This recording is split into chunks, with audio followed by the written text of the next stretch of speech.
বিকেলের নাস্তায় ঝটপট একটা নাস্তা তৈরি করবো। কারণ প্রতিদিন নুডলস, প্রতিদিন এটা সেটা ভালো লাগে না। তো আজকে ভাবলাম নুডলসটা না রান্না করে একটা এগ রোল বানিয়ে দিই। 2 বাচ্চাকে 2টা এগ রোল বানিয়ে দিই। তো এই যে আমি এখন একটা রুটি হালকা করে ভেজে নিব।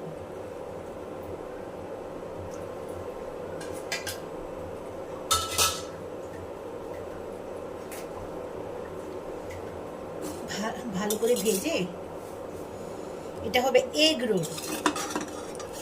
কিন্তু একটা পাশ হালকা করে ভেজে নিলাম, হালকা করে। তো এখন আমি এটাতে তেল দিব। যেহেতু এটা আমার এগ রোল, সেহেতু আমি আগে ডিমটা ভাজবো। খুব বেশি তেল দিব না, খুব বেশি তেল দিলে আবার। আচ্ছা, এখন আমি এখানে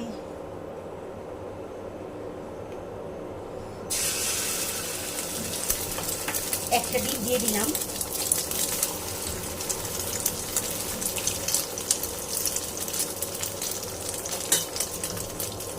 এই যে আমি অর্ধেক হালকা করে এটাকে ভেজে নিয়েছিলাম, এখন সেই রুটিটা এটার মধ্যে দিয়ে দিব, এগ রোলের মধ্যে। এবং হাত দিয়ে চেপে চেপে এই কাঁচা ডিমটার সঙ্গে এই রুটিটাকে একদম খুব ভালো করে মিশিয়ে দিব, যেন এটা একদম লেগে থাকে।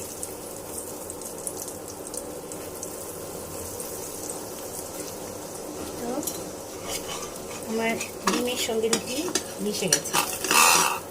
এখন এটাকে আরেকটু উল্টে দিব। এটাকে খুব সাবধানে করতে হবে। তারপরেও আমারটা ভেঙে গেছে একটুখানি, কোনো সমস্যা নেই।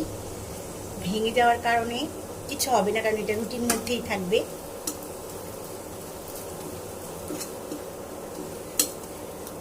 যে কোনো বিকেলে বাচ্চাদেরকে ঝটপট এই নাস্তাটা আপনারা বানিয়ে দিতে পারবেন।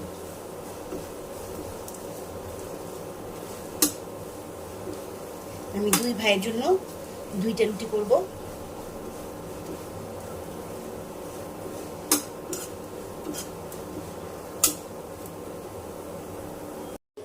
রুটিটা মানে পরোটাটা, রোলটাকে আমি উঠিয়ে ফেললাম।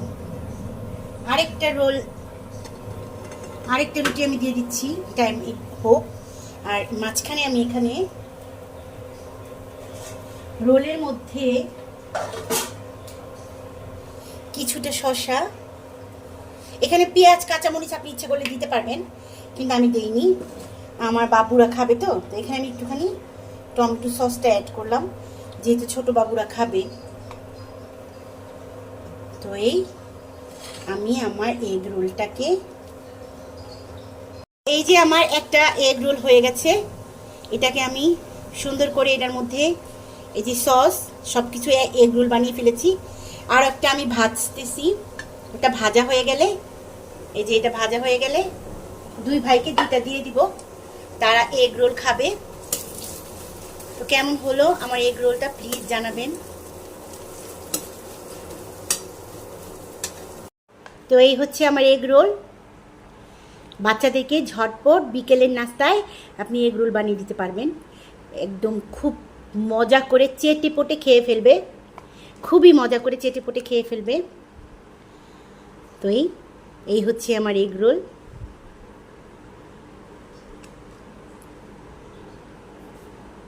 সবাই ভালো থাকবেন, সুস্থ থাকবেন। আল্লাহ হাফেজ, আসসালামু আলাইকুম।